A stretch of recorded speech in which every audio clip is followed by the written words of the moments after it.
மழை வெள்ளம் புயல் போன்ற காலகட்டத்தில் ஒரு பஸ்ஸோ இல்லை ட்ரெயினோ ரத்து செய்யப்பட்டுச்சு அப்படின்னாலே மிகப்பெரிய டென்ஷன் ஏற்படும். ஐயோ, நம்ம ஃபங்க்ஷனுக்கு வரோம்னு சொல்லியிருந்தோமே, போக முடியலையே, ஹாஸ்பிட்டல் போய் ஆகணுமே, வேலைக்கு போய் நம்ம ரிப்போர்ட் பண்ணி ஆகணுமே, இப்படின்னு ஏகப்பட்ட டென்ஷன் மக்களுக்கும் பயணிகளுக்கும் ஏற்படும். ஆனால் ஒரே நாளில் ஆயிரக்கணக்கான விமானங்கள் ரத்து செய்யப்பட்டிருக்கு. குறிப்பாக இண்டிகோ நிறுவனத்தினுடைய விமானங்கள் பெருசாக எதுக்கு யூஸ் பண்ணுவாங்க? லக்ஸுரி அப்படிங்கிறது ஒரு குறிப்பிட்ட அளவிலான பயணிகள் மட்டும்தான் பயன்படுத்துறாங்க. மற்றபடி ஒரு ஷார்ட்டான ட்ரிப், நேரத்துக்கு நம்ம அந்த இடத்துல போய் ரீச் ஆகணும், குறுகிய கால திட்டங்களோட நிறைய பேர் இந்த ஃபிளைட் பயணத்தை பயன்படுத்துறாங்க. அப்படிப்பட்டவங்களுக்கு இது கடுமையான அதிர்ச்சியை ஏற்படுத்தி இருக்கு. ஏன்னா விமான டிக்கெட் அப்படிங்கிறது சாதாரணம் கிடையாது. குறைந்தது 5000 ரூபாயில தொடங்குது. அவ்வளவு காசு செலவு பண்ணி ஒரு டிக்கெட் போட்டு போறோம். ஆனா கடைசி நேரத்தில் விமானம் ரத்து அப்படின்னா அதை அந்த பயணிகளால எப்படி ஏத்துக்க முடியும்? இதைதான் கடந்த 2-3 நாட்களாக இந்தியாவில் இருக்கிற மேஜர் சிட்டிஸ்ல இருக்கிற விமான நிலையங்கள்ல பதற்றத்தை ஏற்படுத்தி ஒரு கேயோஸை உருவாக்கி இருக்கு. இதுக்கு முன்னாடி இப்படிப்பட்ட சம்பவங்களை நம்ம இந்திய வரலாற்றுல பெருசா கேள்விப்பட்டதே கிடையாது. இப்படி ஒரு சம்பவம் நடக்கிறதுக்கான காரணம் என்ன? அதனுடைய பின்னணி என்ன? இண்டிகோ அப்படிங்கிற ஒரு நிறுவனத்தினுடைய மோனோபோலி, அதாவது ஒரே நிறுவனமே அதிக அளவுல ஏவியேஷன் ஷேர்ஸை வச்சிருக்கிறத ஒரு முக்கியமான காரணம் அப்படிங்கிற விமர்சனமும் எழுந்திருக்கு. இதெல்லாம் உண்மை அப்படிங்கிறத பத்தி தான் இந்த வீடியோல பார்க்க போறோம். இது டிகோட் பை வெங்கட்.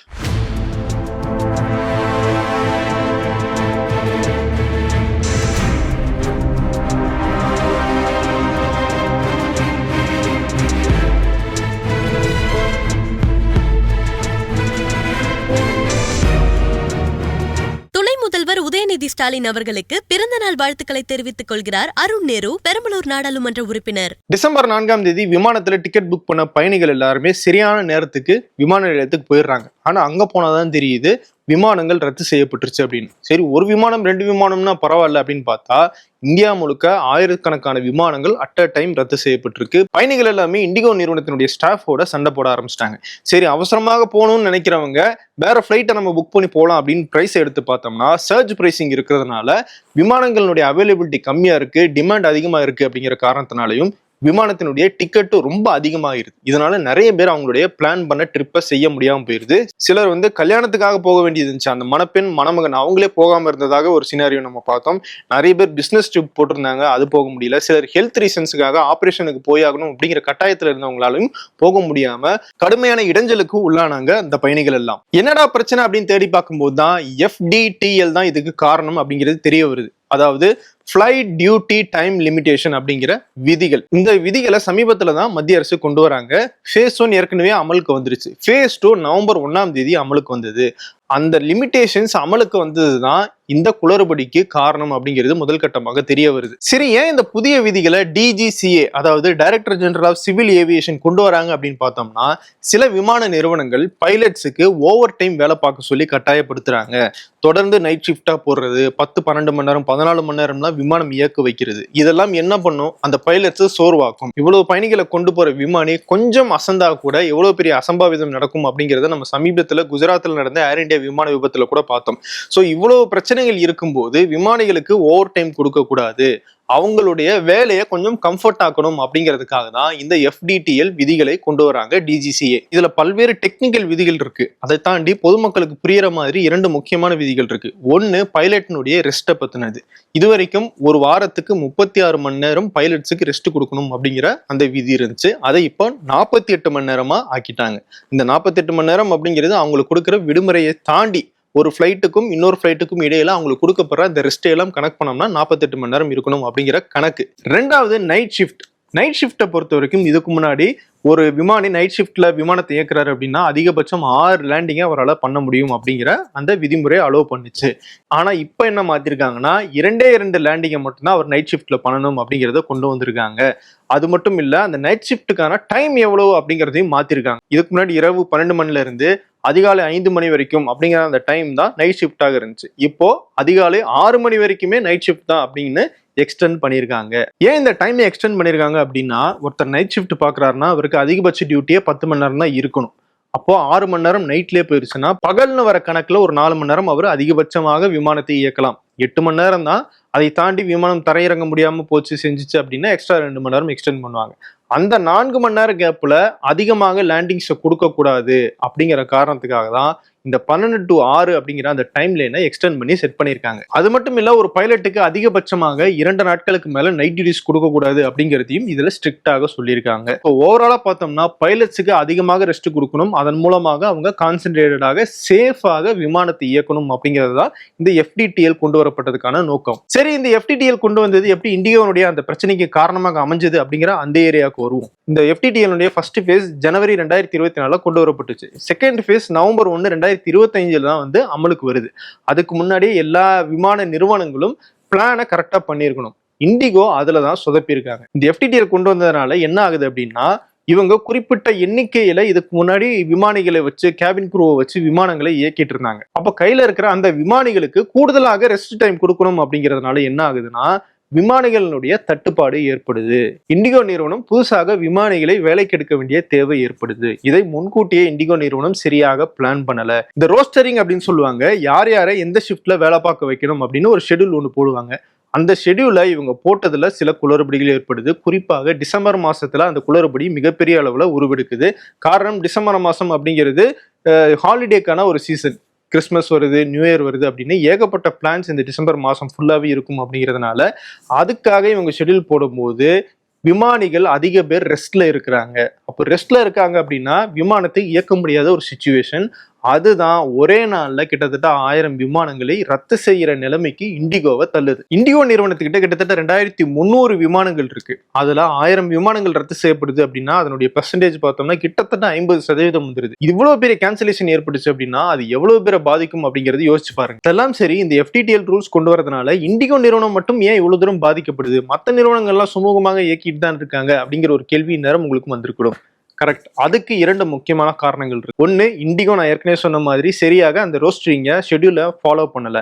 முன்கூட்டியே இந்த பிரச்சனைகளை உணர்ந்து எக்ஸ்ட்ராவாக பைலட்ஸை வேலைக்கு எடுக்கல. இது ஒரு முக்கியமான பிரச்சனை. 2வது பிரச்சனை தான் காங்கிரஸ் தலைவர் ராகுல் காந்தி சுட்டி காட்டுற மோனோபோலி அல்லது டுவோபோலி. இந்த மோனோபோலி அப்படிங்கிற விஷயத்துக்கு போறதுக்கு முன்னாடி இண்டிகோ நிறுவனத்தை பத்தி கொஞ்சம் நம்ம தெரிஞ்சுக்கணும். 20 ஆண்டுகளுக்கு முன்னாடி தொடங்கினாங்க இண்டிகோ நிறுவனத்தை. அவங்க தொடங்கும் போது மிகப்பெரிய நிறுவனம்லாம் கிடையாது, ரொம்ப சின்ன நிறுவனம் தான். அவங்களுடைய பிசினஸ் ஏரியா அப்படிங்கிறது கம்ஃபர்டபுளான ஃபிளைட் கிடையாது, ஒரு பட்ஜெட் ஃப்ரெண்ட்லியான ஃபிளைட் தான். நீங்க இண்டிகோ நிறுவனத்தினுடைய விமானத்துல போயிருந்தீங்க அப்படின்னா தெரியும், சீட்ஸ்லாம் ரொம்ப கம்ஃபர்டபுளாலாம் இருக்காது. ஏன்னா நீங்க குறுகிய நேர பயணம் அப்படிங்கிறதுக்கான என்ன பேசிக்கா தேவையோ அதை மட்டும் தான் அந்த விமானத்துல கொடுத்துருப்பாங்க. So budget friendly domestic flights அப்படிங்கிறது தான் அவங்களுடைய பிசினஸ் பாயிண்டாக இருந்துச்சு. சின்ன லெவல்ல ஆரம்பிச்சாலும் இன்னைக்கு மிகப்பெரிய அளவுல வளர்ந்துருக்காங்க. எந்த அளவுக்கு அப்படின்னு பார்த்தோம்னா, இன்னைக்கு இந்தியாவில் நடந்துட்டு இருக்கிற விமான பயணங்கள்ல கிட்டத்தட்ட 65% இண்டிகோ நிறுவனம் மட்டுமே மேற்கொண்டுட்டு இருக்காங்க.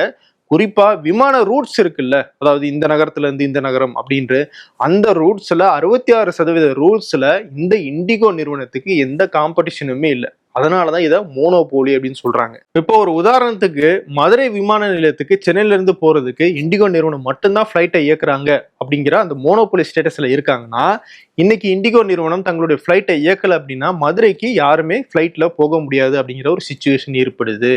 இதே தான் இந்த கடந்த 3 நாட்களாக இந்தியா முழுக்க நிலவிக்கிட்டு இருக்கு. பெரும்பாலான விமானங்கள் இண்டிகோனுடைய விமானங்களாக இருக்கிறதுனால அந்த விமான நிறுவனத்தினுடைய செயல்பாடுகள்ல ஏதாவது குளறுபடி ஏற்படுது, அந்த விமானங்கள் ரத்து செய்யப்படுது அப்படின்னா அது இந்தியா முழுமைக்குமான பாதிப்பாக மாறிடுது அப்படிங்கிறது தான் இந்த மோனோபோலிக்கு பின்னாடி இருக்கிற பிரச்சனை. சரி, மற்ற விமான நிறுவனங்கள்லாம் இல்லையா, இண்டிகோ ஃபிளைட்ஸ் கேன்சல் ஆனா என்ன, மற்ற நிறுவனங்கள் எக்ஸ்ட்ரா சர்வீஸ் கொடுத்து அதை மேட்ச் பண்ண முடியாதா அப்படின்னு கேட்டீங்கன்னா முடியாது. காரணம், நான் சொன்னது 65% இண்டிகோ மட்டும், மீதி 35% அப்படிங்கிறது மற்ற எல்லா விமான சேவை நிறுவனங்களும் சேர்ந்து.